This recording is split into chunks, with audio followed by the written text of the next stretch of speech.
여러분 안녕하십니까? 굿모닝 오늘의 증시 박지영입니다. 홍성진입니다. 지난주 마지막 거래일 뉴욕 증시는 3대 지수 모두 일제히 하락세를 보였습니다. 알리바바가 자체적으로 새로운 AI 칩을 개발했다라는 소식 때문인데 딥시크 공포 다시 불어오는 걸까요? 네, 작년에 이 딥시크 사태의 충격이 워낙 컸던 만큼 투자자들도 확실히 경계하고 있는 듯한 모습인데요. 엔비디아가 지난주에 3% 넘게 빠지기도 했었죠. 과연 제2의 딥시크 사태로 재현이 될지 함께 조금 더 지켜보시죠. 자, 이번 주들도 챙겨봐야 하는 이벤트가 많은 가운데 9월의 첫 거래일이 밝았습니다. 어디에 무게중심을 둬야 할지 같이 전략 고민해 보겠습니다. 네, 그리고 관세와 관련해서 지금 미국 항소법원이 상호 관세가 불법이다라는 판결을 내린 상황이죠. 트럼프 대통령이 강하게 반발하고 있는데 관련 소식들도 같이 확인해 보시죠. 자, 이제 본격적으로 굿모닝 오늘의 증시 출발합니다.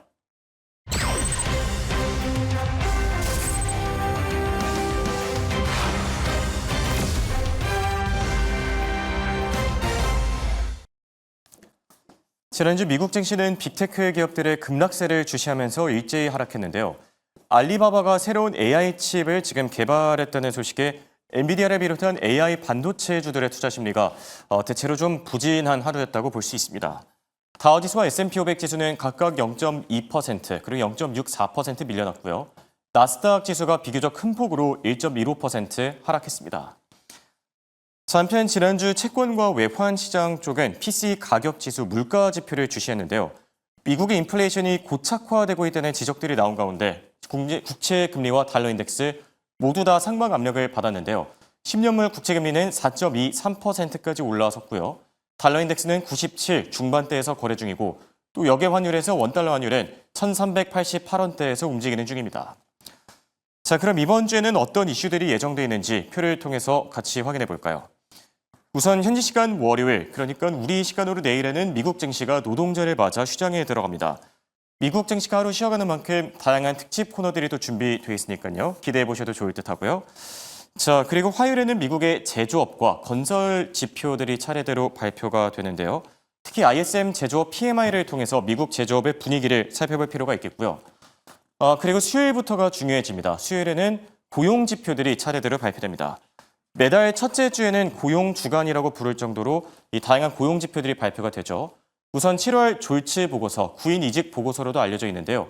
금요일에 나오는 비농업 고용 보고서가 발표되기 전에 고용 시장에 대한 힌트를 얻을 수 있겠고요. 그리고 연준의 경기 동향 보고서, 베이지북도 같은 날 공개되고 세일즈포스, CRM의 대표적인 이 선두 주제로 알려져 있죠. 세일즈포스와 달러트리의 실적 중요하겠고요. 자, 그리고 목요일에는 ADP 민간 고용, 민간 섹터의 고용 보고서가 발표되고요.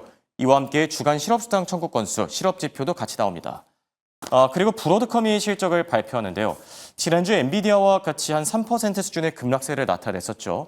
과연 이번 실적 발표를 통해서 엔비디아 대항마라는 이 타이틀을 계속해서 지켜낼 수 있을지 지켜보는 게 좋을 듯 하고요. 룰루레몬 다들 알고 계시죠? 해당 기업의 실적도 중요하겠습니다. 자, 그리고 금요일에는 대망의 비농업 고용 보고서가 발표되는데요. 지금 미국의 이 FOMC, 9월 FOMC 기준으로 금리 인하 가능성이 한 90% 정도로 집계되고 있죠. 고용 보고서에서 큰 변수가 없는 이상 9월 금리 인하가 거의 기정사실화되지 않을까 싶은데요. 9월 금리 인하로 향하는 마지막 관문이 될 듯합니다. 고용 보고서와 함께 실업률까지 잘 챙겨보시죠. 정리해보자면 이번 주는 고용 지표들 그리고 빅테크 기업 가운데 브로드컴의 실적, 세일즈포스의 실적까지 챙겨보면서 투자 전략을 세워야 될 듯합니다. 자, 그럼 이어서 지난주 기업들의 마감 상황 김현수 아나운서와 체크해보시죠. 네, 지난주 전체적인 뉴욕 증시 분위기 함께 엿보겠습니다. 반도체주들을 필두로 한 약세가 두드러지는 장이었는데요. M7 상황부터 점검해 보시죠. 이날 알파벳을 제외하고는 모두 빠지는 모습을 보여줬습니다. 알파벳 같은 경우에는 강보합권을 유지하면서 이날도 52주 신고가를 다시 쓰고 있고요. 하지만 언급드렸던 것처럼 반도체의 약세가 두드러진 하루였습니다. 엔비디아는 장 초반부터 하락세를 유지하면서 장중 내내 하락폭을 키워갔는데요. 이런 소식이 들려왔죠. 알리바바에서 실적 호조를 알림과 동시에 자체적인 AI 칩을 개발하겠다라는 이야기가 들려왔습니다. 지금 현재 AI AI 칩은 시험 단계에 있다라고 하고요. 이걸 생산하는 것도 국외 기업이 아닌 중국 기업이 맡아서 담당 중이다라는 사실까지 전해왔으니까요. 반도체 관련 어떤 이슈가 나왔는지는 잠시 뒤 브리핑 통해서 조금 더 구체적으로 짚어보도록 하겠습니다. 주말 사이 나왔던 메타의 소식 한 가지 더 확인해 보시죠. 메타 같은 경우에는 스케일 AI와 삐그덕된다라는 이야기가 다시금 들려오면서 AI 관련 캐파에 다시 한번 빨간불이 켜졌습니다. 스케일 AI에 대한 투자를 약속하면서 여기에서 대거 영업진들을 들여오기도 했는데요. 이 영입한 영업진들이 돌연 사임 소식을 밝힌 겁니다. 메타 AI 관련 캐파를 늘리겠다라고 하지만 노이즈가 끊이지 않고 있다는 점도 이슈로 체크하시면 좋을 것 같습니다. 그럼 다음 장 통해서 핀비즈맵 상황 확인해 보시죠. 지난 거래일 핀비즈맵 상황입니다. 일단 이 반도체와 함께 AI 버블론, AI 거품론이 고개를 들 때마다 왼쪽 위는 빨간불을 켜는 반면 경기 방어주 헬스케어 이런 쪽들은 초록불을 좀 켜주고 있습니다. 장 초반 반도체 관련주의 악재가 들려오면서 전반적인 하락세가 두드러졌는데요. 특히나 반도체 안에서는 앞서 언급드렸던 알리바바 외에도 마벨테크 그리고 델테크놀로지가 실적을 발표하면서 전반적인 하락세를 주도하는 모습이었습니다. 18%대 급락했다라는 부분 잠시 뒤 더 구체적으로 짚어보도록 할 텐데요. 일단 알리바바의 자체 칩에 대한 소식이 들려오면서 엔비디아의 의존도를 중국이 점점 낮추는 거 아니야? 라는 우려감이 조금 더 커진 하루였습니다. 반도체 외의 섹터도 한번 살펴볼까요? 일단 캐터필러 같은 경우에는 PC 물가지수 예상치에 좀 부합하게 나오긴 했지만 근원 PC가 조금 더 고개를 들고 있고 그렇기 때문에 관세의 영향을 무시할 수는 없다. 이 때문에 기업들의 실적이 조금 더 악영향을 받을 수 있다라고 이야기를 하고 있고요. 이런 가운데서 유나이티드 헬스는 계속된 상승세를 그려갑니다. 헬스케어 부문 강세 보였다라는 점 확인할게요. 헬스케어 외에도 필수 소비재와 함께 에너지주가 대체로 상승한 하루였습니다. 러셀 2000 지수는 하락했는데요. 하지만 그럼에도 불구하고 월간으로 따졌을 때는 7% 상승하면서 빅테크에서 중소형주로 옮겨가고 있다는 분석이 계속해서 나오고 있습니다. 이제 다음 장 통해서는 반도체주 어떤 소식이 있었는지 함께 톱파보시죠. 다음 장 넘어가 보겠습니다. AI 버블론이 다시금 고개를 드는 걸까요? 일단 엔비디아를 필두로 한 하락세가 두드러진 하루였습니다. 앞서 7개 기업 상황 점검하실 때 전반적인 수치도 함께 확인하셨죠. 앞서 브리핑 통해서도 마벨테크와 함께 델의 실적이 나왔고 알리바바 같은 경우에도 실적 호조와 함께 칩에 대한 이야기가 다시 한번 나왔다라고 전해드렸습니다. 일단 실적 어떻게 나왔는지 확인하고 가시죠. 마벨테크와 델 함께 10% 내외의 등락폭을 보였습니다. 마벨테크 같은 경우에는 18% 넘게 급감을 했고요. 델도 10% 가까운 하락폭을 보였습니다. 실적 함께 확인해 보시죠. 일단 수치 자체, 표로 그려놓은 수치 자체만 보면 예상치보다는 견조한 실적을 내놨다는 걸 확인할 수가 있습니다. 왼쪽에 있는 예상치 대비해서 두 기업 모두 실적이 좀 잘 나왔다라는 건데요. EPS 기준으로 따져봤을 때는 마벨테크는 약간 아쉽습니다. 예상치를 겨우 만족한 모습. 하지만 마벨테크와 델테크놀로지 같은 경우에는 가이던스가 시장의 하락을 주도했다라고 볼 수가 있겠습니다. 마벨테크 같은 경우 분기 매출 전망이 20억 달러를 약간 넘을 것이다라고 이야기를 했는데요. 예상치가 21억 달러를 웃돌았기 때문에 시장 예상치를 대폭 하회한 수준입니다. 이 때문에 델보다는 조금 더 하락폭이 두드러졌다라고 보시면 좋을 것 같고요.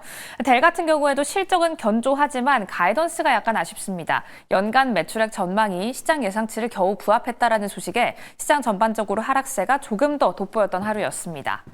그렇다면 알리바바의 실적과 함께 소식도 체크해 보시죠. 알리바바는 앞선 두 기업과 반대로 10% 넘게 올랐습니다. 12.9%의 상승, 실적 호조 같은 경우에도 매출 자체만 비교해 본다면 전분기 대비해서도 올라간 모습을 확인하실 수가 있고요. 클라우드 부문 매출만 비교해 보더라도 전년 대비해서는 20% 넘게 올랐다는 부분도 확인할 수가 있습니다. 가이던스 같은 경우에도 앞선 두 기업과는 다르게 조금 더 상향하는 모습이어서 함께 10% 넘는 상승을 이뤄냈다라고 볼 수가 있겠고요.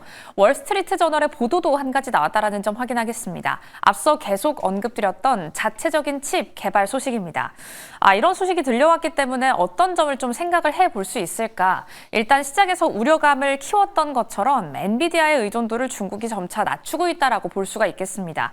H20 칩 수입 규제에 대응하기 위한 전략적인 선택으로 풀이된다라는 분석도 이어지고 있고요. 그렇기 때문에 미국 자체적으로 TSMC의 비중을 줄여가고 있다라는 소식에 좀 민감하게 반응을 한 걸까요? 중국 내에서 자체적인 생산 체제를 구축하겠다라는 신호로 풀이가 되고 있습니다. 또한 앞서 말씀드린 것처럼 엔비디아의 수출 의존도를 낮추겠다라는 건 미국으로의 수출 의존도를 좀 낮추겠다라는 거죠. 여기에 대한 우려감도 다시 한번 팽배해져 있다라는 부분 확인하도록 하겠습니다. 이렇게 반도체주를 중심으로 한 약세가 두드러지는 장이었는데요. 이 안에서 전략은 어떻게 세워봐야 할지 지금 바로 만나보시죠. 자, 이번엔 미국 증시 투자 전략 세워보는 시간입니다. 황윤석 타이거인베스트 대표와 함께합니다. 안녕하십니까? 안녕하십니까? 지금 밖에 비가 많이 내린다고 하던데 어떻게 오는데 좀 괜찮으셨습니까? 네, 지금은 조금 좀 잦아들어 있는 상태인 것 같습니다. 네, 시청자분들께서도 출근길에 안전 운전하시길 바라고요. 자, 오늘의 내용으로 이제 본격적으로 들어가 보죠. 지난주에 연준이 중시하는 물가 지표죠. PC 가격 지수가 발표됐는데 이번에 나온 PC 가격 지수는 어떻게 보셨습니까?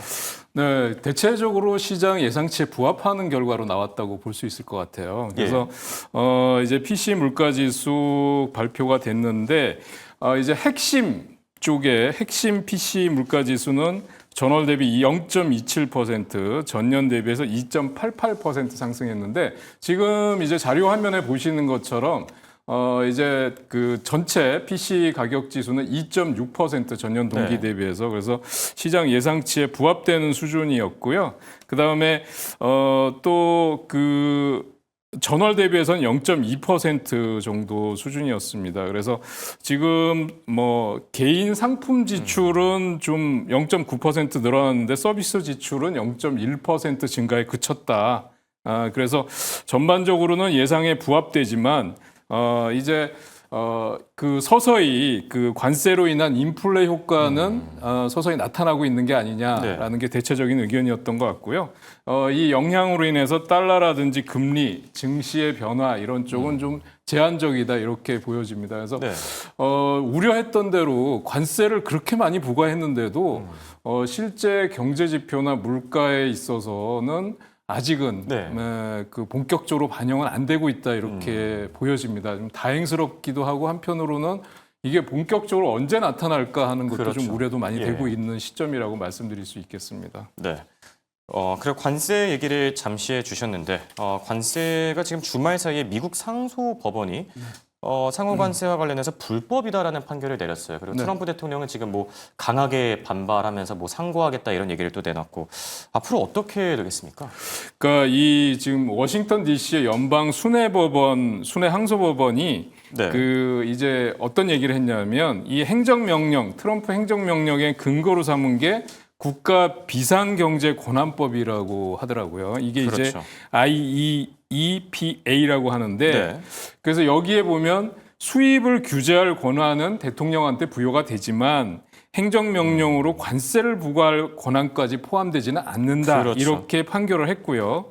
재판부가 또 이 국가 비상사태에 중대한 권한을 대통령한테 부여하지만 이 중에서 어떤 조치나 관세나 관세 부과금 그에 유사한 관세 권한까지는 포함하지 않는다 이렇게 해석을 했어요. 그래서 그 얘기는 뭐냐면 결국 지금 트럼프의 상호 관세는 불법이다라고 결론을 그렇죠. 내린 거거든요.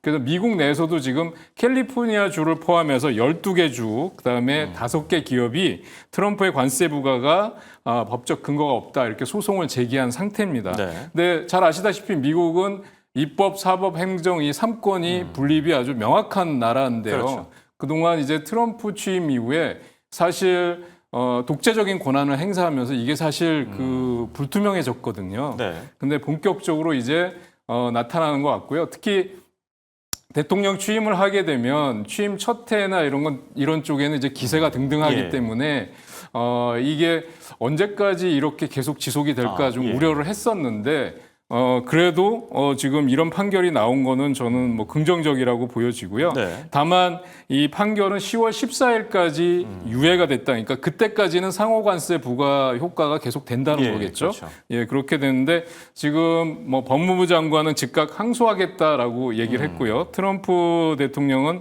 이게 정치 편향적이고 예. 잘못된 판결이다.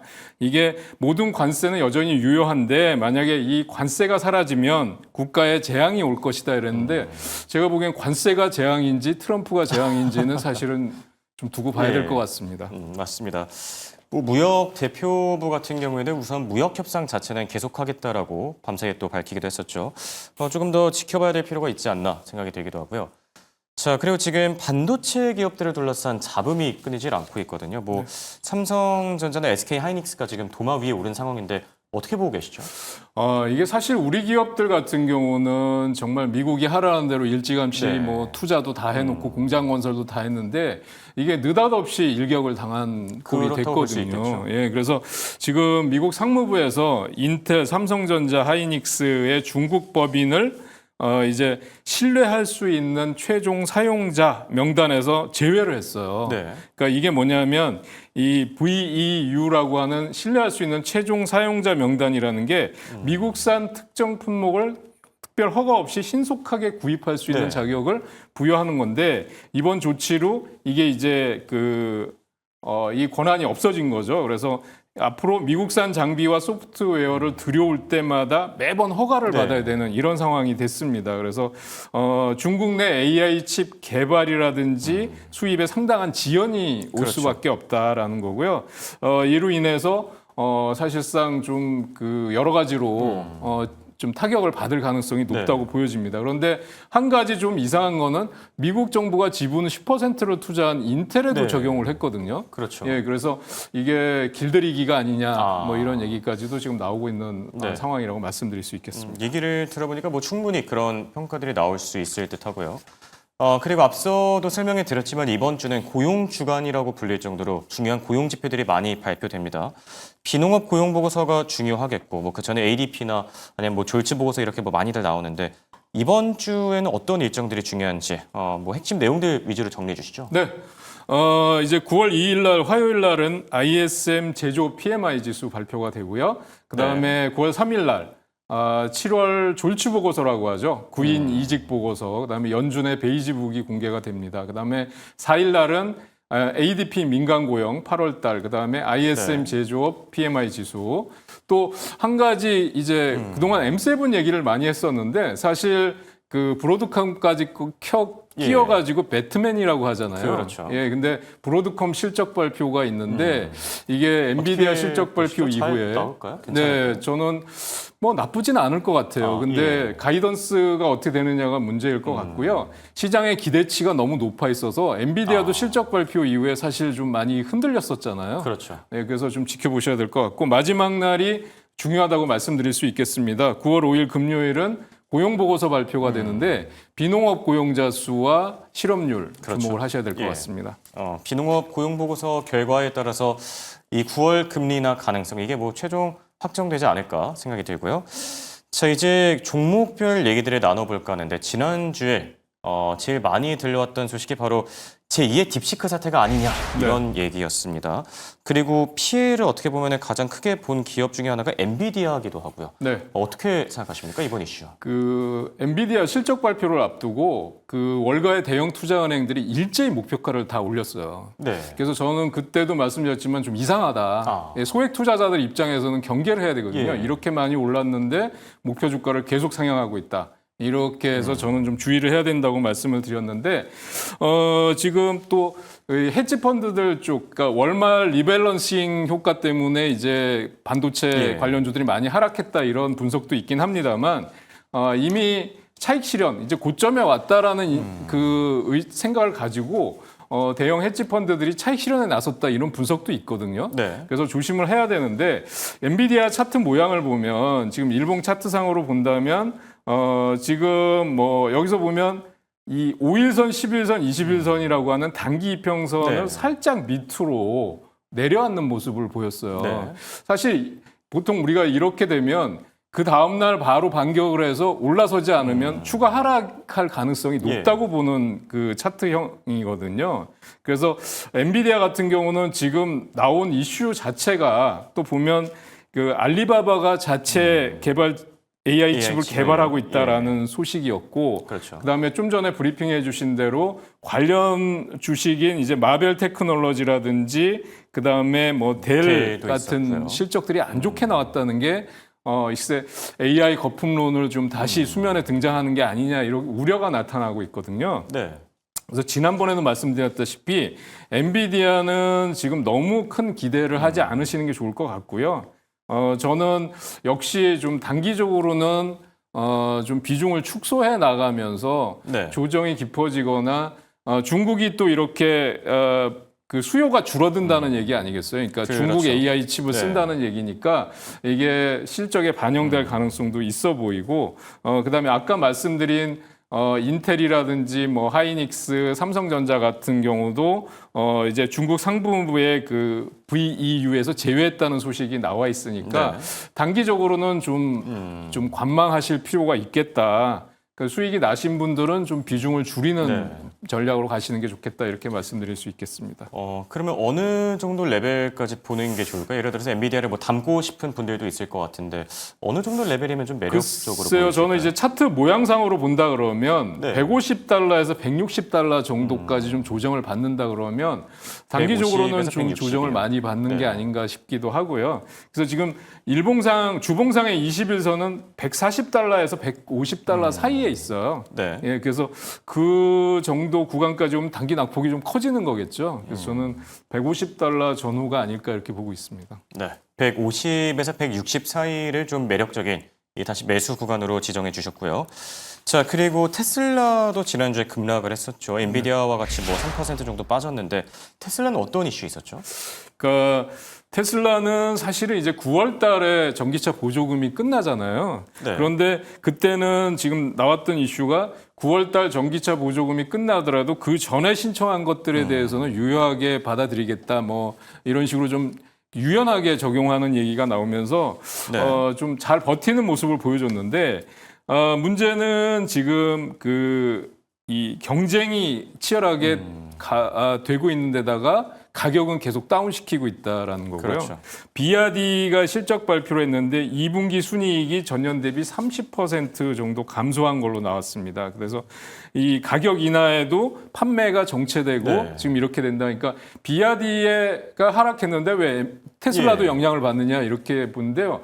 전체적인 시장 규모가 줄어들 수 있다라고 보는 거죠. 그렇네요. 지금은 비아디가 유럽 판매 1위니까요. 네. 예, 그렇게 보셔야 될 것 같고 사실은 9월달 전기차 보조금이 이제 폐지되기 전에 성구매 효과로 인해서 좀 실적이 좋아지지 않겠느냐 하는데 이런 기대도 사실상 지금 유럽 판매에서 40%가 급감한 걸로 나타나면서 이런 네. 기대치도 사실 좀 줄어들었다 반영이, 이렇게 예. 말씀드릴 수 있을 것 같아요. 그래서 그동안 제가 테슬라에 대해서 계속 보수적인 입장을 말씀을 드렸는데 그러셨었죠. 예, 그래서 지금 이거를 터닝 포인트를 마련할 수 있는 게 역시 자율주행하고 로보택시인데 그쪽에서 가시적인 성과가 나오려면 역시 시간이 좀 필요하다라는 말씀을 드릴 수 있겠습니다. 그래서 좀 더 지켜보시는 전략이 좋다는 말씀을 드릴 수 있을 것 같습니다. 예.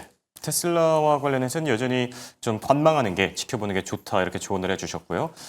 자, 그리고 다음 키워드는 탈 엔비디아의 속도를 내는 중국입니다. 알리바바에 대한 얘기를 저희가 앞서서 잠시 나눴었는데 알리바바 이슈는 어떻게 생각하시죠? 네, 좀 전에도 말씀드렸지만 이제 엔비디아 H20 칩을 대체할 만한 새로운 AI 칩을 개발을 완료했다라는 소식을 네. 발표를 했는데요.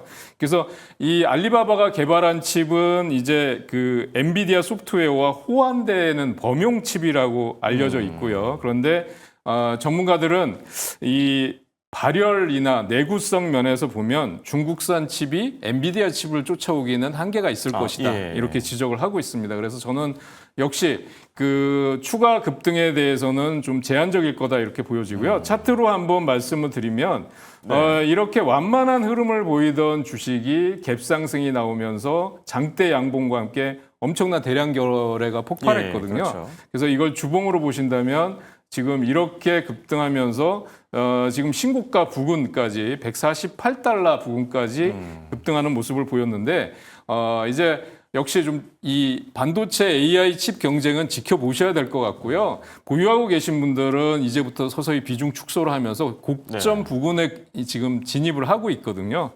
차익 실현을 한번 같이 해나가시는 전략이 바람직하다 이렇게 말씀드릴 수 있겠습니다. 네. 자, 지금까지 도움 말씀에 황윤석 타이거인베스트 대표와 함께했습니다. 감사합니다.